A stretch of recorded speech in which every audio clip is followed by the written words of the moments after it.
ஜெபிப்போமா. அப்பா துதிக்கிறோம், ஸ்தோத்திரிக்கிறோம், நாங்கள் வரவேற்கிறோம் இந்த நாளுக்காய் இந்த வேலைக்காய் நமக்கு நன்றி. இந்த அப்பா அராது வார்த்தை உடைய கருத்தில் ஒப்பு கொடுக்கிறோம். ஆவியானவர் நீரே இடைப்படும்படியா நாங்கள் ஜெபிக்கிறோம். தேவாவியானவர் நீ பேசுவீராக, கிரியில வெளிப்படுத்துவீராக. இயேசு கிறிஸ்துவோட ஜெபிக்கும் நல்ல பிதாவே, ஆமென். ஹல்லேலூயா சொல்லுவோமா. எடுத்து வாசிக்க கேட்போம். யோவானின் புஸ்தகம் 19ஆம் அதிகாரம் 30ஆம் வசனத்தை வாசிக்க கேட்போம்.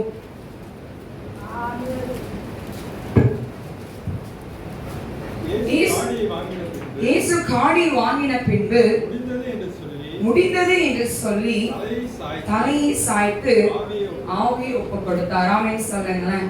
இன்னைக்குள்ள 6வது தலைப்பு என்ன அப்படின்னா முடிந்தது. ஆமென் சொல்லுங்களேன். நான் முடிச்சுட்டு உட்காந்துட்டுமா? முடிஞ்சிச்சு. நல்லா கிளம்பலாம். முடிந்தது அப்படின்னு சொல்லும் போது நம்ம வாழ்க்கையில நிறைய நேரங்கள்ல நம்ம வாழ்க்கை முடிஞ்சு போன ஒரு சூழ்நிலை உட்காந்துருப்போம். யாரெல்லாம் ஃபீல் பண்ணியிருக்கீங்க? எல்லாருமே என்ன பண்ணியிருக்கோம்? நம்ம வாழ்க்கை அவ்வளவுதான் அப்படின்னு நம்ம நினைச்சிருக்கோம். ஆனா அப்பதான் ஆண்டவர் என்ன பண்ணிருப்பாரு? அந்த வாழ்க்கை குளிர விட்டுருப்பாரு. ஆமென் சொல்லுங்களேன். இதே போலதான் இயேசு கிறிஸ்துவானவரும் முடிந்ததுன்னு சொன்ன நேரத்துல அவரோட வாழ்க்கை என்ன பண்ணாரு? அவர் கடந்து வரார். ஆமென் சொல்லுங்களேன். ஆமென் சொல்லுவோமா. முடிஞ்சிச்சுன்னு சொன்னார். முடிஞ்ச உடனே எல்லாம் முடிஞ்சிச்சு, அவ்வளவுதான். ஆவியை ஒப்பு கொடுத்து என்ன பண்ண? தலையை சாய்த்து முடிஞ்சிச்சு, அவ்வளவுதான், எல்லாம் முடிஞ்சிச்சுப்பா அப்படின்னு சொல்றார். ஆனா வேத வாக்கியத்தை நிறைவேற்றும்படியா அவர் கொடுக்கப்பட்ட தீர்க்கதரிசன வார்த்தைகள் நிறைவேறும்படியா என்ன பண்ணாரு? அதுக்குதான் முடிந்ததுன்னு சொன்னார். ஆமென் சொல்லுவோமா. ஆமென் சொல்லுவோமா. எதுக்கு முடிந்ததுன்னு சொன்னாரு? என் ராஜ்யபாரி அவ்வளவுதான் சொன்னாரா? இந்த பூமியில் இருக்கிறதா என்னது? அவ்வளவுதான். ஆமென் சொல்லுவோமா. எதுக்காக முடிந்ததுன்னு சொன்னார் அப்படின்னா வேத வாக்கு நிறைவேறுவது முடிந்தது. ஆமென் சொல்லுங்களேன். சொல்லப்பட்ட காரியங்கள் முடிந்தது. ஏசாயா தீர்க்கதரிசன புஸ்தகமா இருக்கட்டும், சங்கீதமா இருக்கட்டும், இன்னும் ஒவ்வொரு அதிகாரத்துல சொல்லப்பட்ட காரியங்களா இருக்கட்டும், சொல்லப்பட்ட ஒவ்வொரு தீர்க்கதரிசன வார்த்தைகளையும் அவர் முடிவு பண்ணும்படியா என்ன பண்ணாரு? அவர் கடந்து வந்தார் அப்படின்னு சொல்லி பார்க்கிறோம். ஆமென் சொல்லுவோமா. முடிந்தது அப்படின்னு சொல்லும் போது இங்கிலீஷ்ல சொல்லுவோம் it is finished, it is completed அப்படின்னு சொல்லுகிற ஒரு வார்த்தை. ஆனா கிரேக்க மொழியில நாம் பார்த்தோமானா அங்க சொல்லப்படுகிற ஒரு வார்த்தை எலிஸ்டாய் என்று சொல்லப்படுகிறது. ஆமென் சொல்லுங்களேன். இதுக்கு என்ன அர்த்தம் அப்படின்னா ஒரு மனிதன் ஒரு கடன் வாங்கணும்னு வச்சுக்கோங்க. ஒருத்தர் நம்ம கடன் வாங்குறோம். அந்த கடனை வாங்கி நம்ம என்ன பண்ணணும்? அந்த கடனை நம்ம தீர்க்கணும். கரெக்டா இருக்கீங்களா? நிறைய பேர் கிரெடிட் கார்டு வச்சிருப்பீங்க. அந்த கிரெடிட் கார்டுல நம்ம எவ்வளவோ செலவு பண்ணிக்கலாம். நம்ம என்ன பண்ணிக்கலாம்? செலவு பண்ணிடுவோம். ஆனா கரெக்டா ஒரு டேட் வரும் என்ன பண்ணுவாங்க? நம்ம காசு கட்டணும். நம்ம என்ன பண்ணோம்? காசு கட்டணும். கரெக்டா இல்லையா? நான் சொல்றது கரெக்டா இல்லையா? அப்ப அதே போலதான் இந்த கிரேக்க மொழியில இட் இஸ் கம்ப்ளீட் இந்த வார்த்தை என்ன சொல்லுகிறது அப்படின்னா இன்னைக்கு பூமியில இருக்கிற நம்ம கடன் என்ன பண்றோம்? நம்ம கொடுக்குறோம். ஆனா ஆண்டவர் நம்மளுக்கு என்ன பண்ணுவாரா? அந்த கிரெடிட் கார்டு டெபிட் கார்டா மாத்துவாரா? ஆமென் சொல்லுங்களேன். ஆமென் சொல்லுவோமா. டெபிட் கார்டா மாத்துவாரா? டெபிட் கார்டு என்னது? அவர் நம்மளுக்கு காசு போடணும். யாரு? இயேசு கிறிஸ்துவானவர். அவர் சிலுவையில சிந்தின அந்த ரத்தம் நம்ம என்ன பண்ணுச்சா? பாவத்துல இருந்து என்ன பண்ணுச்சா? நம்மள மீட் எடுத்துச்சா? யாரெல்லாம் சொல்றீங்க? ஒத்துக்கிறீங்களா? நம்மள பாவத்துல இருந்து என்ன பண்ணுச்சா? அது நம்மள மீட் எடுத்துச்சா? அந்த டெபிட் கார்டு. கிரெடிட் கார்டு என்ன பண்ணுவோம்? நம்ம முடிஞ்ச வரைக்கும் செலவு பண்ணுவோம். செலவு பண்ணி கரெக்டா அந்த மாதம் வரும் என்ன பண்ணும்? நீங்க அந்த அவனுக்கு காசு கொடுக்கணும். குடிக்கலாம். அவன் என்ன பண்ணிக்குவான்? எடுத்துட்டு போயிடும். இல்லைன்னா வாசப்படியில் என்ன பண்ணுவான்? கதவை என்ன பண்ணுவான்? உங்களுக்கு தட்டும். நீங்க கடன் வச்சிருக்கீங்க அப்படின்னு சொல்லுவோம். ஆனா இயேசு கிறிஸ்துவானவர் உங்களுக்கு கிரெடிட் கார்டா வரல. எப்படி வராரு? டெபிட் கார்டா வராரு. எப்படி வராரு? உங்களுக்கு ரத்தம் சிந்தினார். உங்களோட பாவத்துக்காக, உங்களோட சாபத்துக்காக, உங்களோட அக்கிரமத்துக்காக என்ன பண்ணாரு? அவர் சிலுவையில அறைந்தார் அப்படின்னு சொல்லி நம்ம பார்க்கிறோம். ஆமென் சொல்லுங்களேன். ஆமென் சொல்லுவோமா. இன்னைக்கு அவர் எப்படிலாம் அவர் சிலுவையில அறைந்து எதுக்கெல்லாம் அவர் முடித்தார் அப்படின்னு சொல்லி நம்ம பார்க்க போகிறோம். எடுத்து வாசிப்போம். கலாத்தியர் 3ஆம் அதிகாரம் 13ஆம் வசனத்துல நான் பார்த்தோமானா சாபத்தை என்ன பண்ணாரா?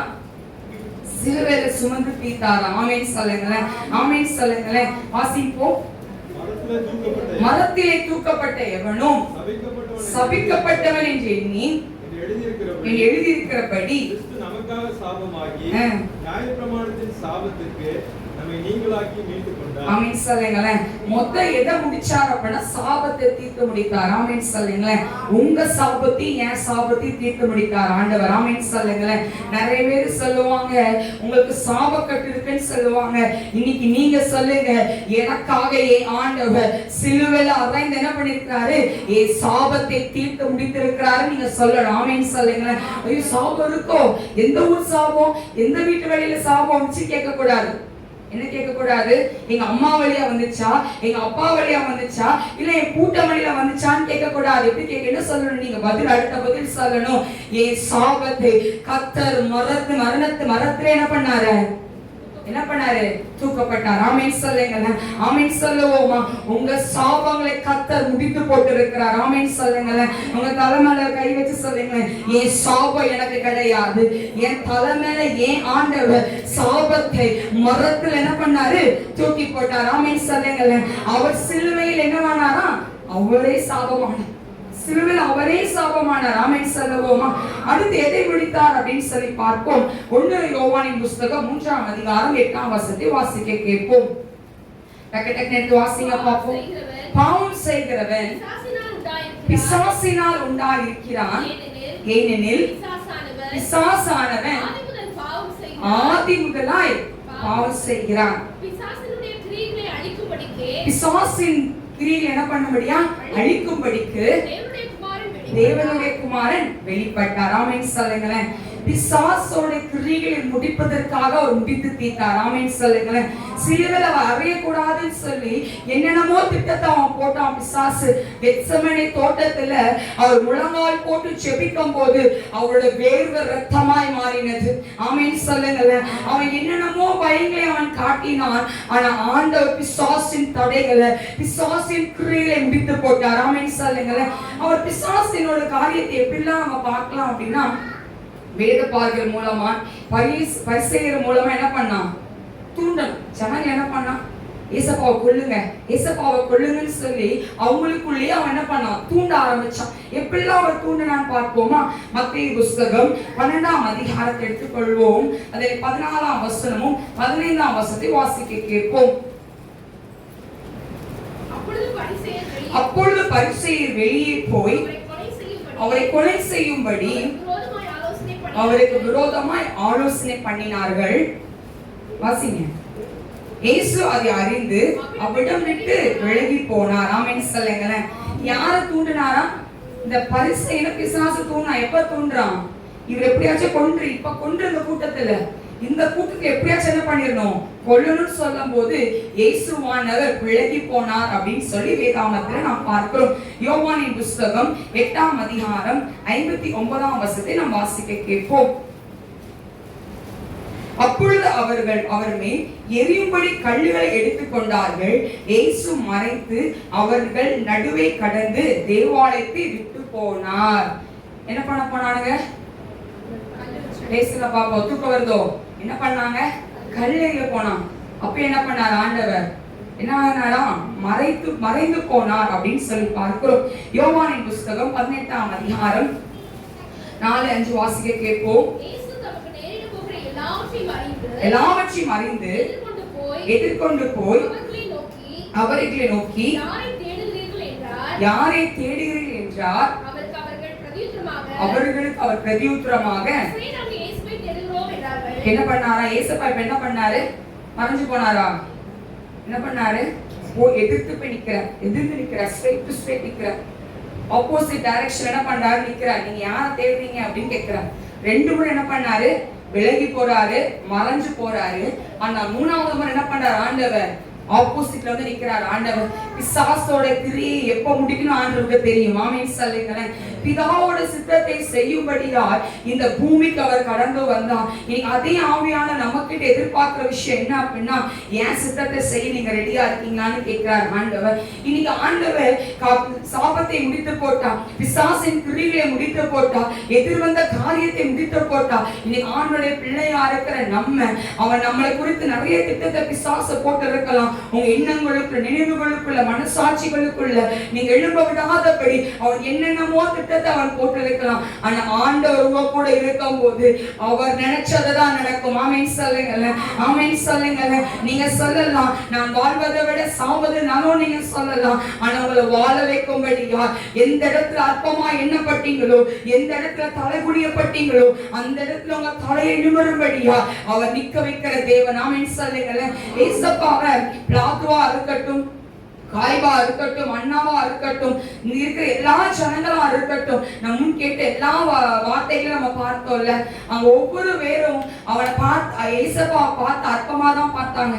எலியா வரட்டு, எலியாவை காப்பாத்தி வச்சுக்கிட்டுன்னு சொன்னாங்க. அவர் ட்ரெஸ் என்ன பண்ணாங்க, பங்கிட்டு கொடுத்தாங்க. அவர் வாய் நாவோடு ஒட்டி கொண்டதை நாம பார்க்கிறோம். நிறைய விஷயங்கள் நடந்தது. ஆனா ஆண்டவர் 3ஆம் நாள் என்ன பண்ணாரா, அவர் சொன்னது போல அவர் கடந்து வந்தார். ஆமென் சொல்லுங்க, ஆமென் சொல்லுவோமா. அவர் முடிந்ததே நீங்க சொல்லலாம், ஓ அவ்வளவுதான் நம்ம சொல்லலாம். அந்த முடிந்ததுன்னு சொல்லி அவர் வெற்றி சிறக்க பண்ணினார் ஆண்டவர். ஆமென் சொல்லுங்க, ஆமென் சொல்லுவோமா. யோவான் 4ஆம் அதிகாரம் 34ஆம் வாசிக்க கேட்போம். இயேசு அவர்களை நோக்கி நான் என்னை அனைத்தவருடைய சித்தத்தின்படி செய்து அவருடைய கிரியையை முடிப்பதே என்னுடைய போஜனமாய் இருக்கிறது. யாருடைய சித்தத்தை செய்யும்படியா? பிதாவோட சித்தத்தை செய்வதற்கு என்ன பண்ணாரா, அவர் கடந்து வந்தார். ஆமென் சொல்லுங்க. எல்லாரும் சொன்னாங்க சாப்பிட போலான்னு சொல்வதற்காக கடந்து வந்தாங்க. ஆனா அவரோட போஜ் என்னவா இருந்தது, ஆத்ம தாகமா இருந்தது. ஆமென் சொல்லுங்க. அவர் சித்தத்தை செய்து முடித்தார். 1 யோவானின் புத்தகம் 1ஆம் அதிகாரம் 7ஆம் வசனத்தை வாசிக்க கேட்போம். அவர் ஒளியில் இருக்கிறது போல ஒளியே நாமும் ஒளியிலே நடந்தால் ஒருவரோடு என்ன பண்ணிட்டு இருப்போமா, நம்ம ஐக்கியப்பட்டு இருப்போம்.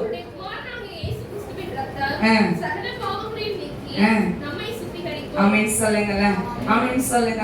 அவர் என்ன பண்ணாரா, நம்மளோட பாவத்துக்கா நம்மளோட சாபத்துக்கு என்ன பண்ணாரு, சிலுவையில் அறைந்து என்ன பண்ணாரு, அவர் ரத்தம் சிந்தினதை நாம் பார்க்க முடியும். இன்னைக்கு நீங்க எல்லாரும் கழுவப்பட்டிருக்கீங்க.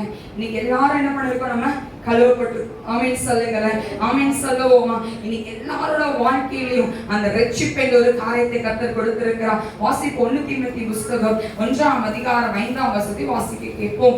1 தீமோத்தேயு புத்தகம் 1ஆம் அதிகாரம் 5ஆம் வசனத்தை வாசிக்க கேட்போம். கட்டளையின் பொருள் என்னவென்றில் சுத்தமான இதயத்திலோ நல் மனசாட்சியிலோ மாயமற்ற விசுவாசத்திலோ பிறக்கும் அன்பே. ஆமென் சொல்லுங்க. அவரோட அன்பினால் என்ன பண்ணிருக்காரு, நம்மள கட்டி வைத்திருக்கிறார். ஆமென் சொல்லுவோமா. இன்னைக்கு ஆண்டவர் அந்த சிலுவையில் அறையும் போது அந்த முடிந்துச்சுன்னு சொன்னது 1 தீமோத்தேயு 1ஆம் அதிகாரம் 15ஆம் வசனம். பாவிகளை ரட்சிக்க கிறிஸ்து இயேசு உலகத்தில் வந்தார் என்கிற வார்த்தை உண்மையும் எல்லா அங்கீகரிப்புக்கும் பாத்திரமானது. அவர்கள் பிரதான பாவி நான். ஆமென் சொல்லுங்க, ஆமென் சொல்லுவோமா. இன்னைக்கு ஆண்டவர் நம்மளை பாவத்திலிருந்து முடித்திருக்கிறார். ஆமென் சொல்லுங்க. நம்மளை சாபத்திலிருந்து முடித்து போட்டிருக்கிறார். ஆமென் சொல்லுங்க. விசுவாசின் கிரியைகளை முடித்து போட்டிருக்கிறார். உங்களுக்கு விரோதமா நிக்கிற காரியங்களை எல்லாவற்றையும் அந்த சிலுவையில சுமந்து என்ன பண்ணிட்டார், அவர் என்ன பண்ணாரு, தீர்த்து முடித்துட்டார். ஆமென் சொல்லுங்க. அவர் தீர்த்து முடித்துட்டார். ஆமென் சொல்லுவோமா, ஆமென் சொல்லுவோமா.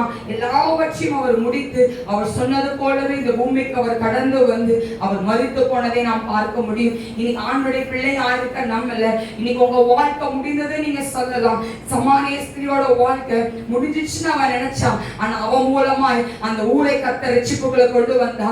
இன்னைக்கு ஆண்டுடைய பிள்ளையா இருக்க நம்ம ஒரு மகனை பார்த்து ஆண்டவர் சொல்றா, நீ பெற்ற அற்புதத்தை என்ன பண்ணாத, நீ ஆட்டி சொல்லாத, உனக்குள்ளே வச்சுக்கோன்னு சொல்றாரு. அந்த லேகியோரின் பிசாசு பிடித்த மகன் என்ன பண்றான், போய் அந்த ஊர்ல எல்லாத்தையும் சொல்றான். அந்த தெக்கப்போடு பகுதி முழுவதும் ரட்சிக்கப்பட்டதை நாம் பார்க்க முடியும். இன்னைக்கு நீங்க சொல்லலாம், என் வாழ்க்கை முடிஞ்சிச்சு, என் வாழ்க்கையில ஒண்ணுமே இல்லை நீங்க சொல்லலாம். உங்க வாழ்க்கையை அவர் துளிக்க வைப்பார். ஆமென் சொல்லுங்க. இயேசுவை சிலுவையில் அறையும் போது எல்லாரும் நடந்து போகும்போது தலை தூக்கி என்ன பண்ணாங்க, துளுக்கி நின்று பார்த்தாங்க ஆண்டவரை.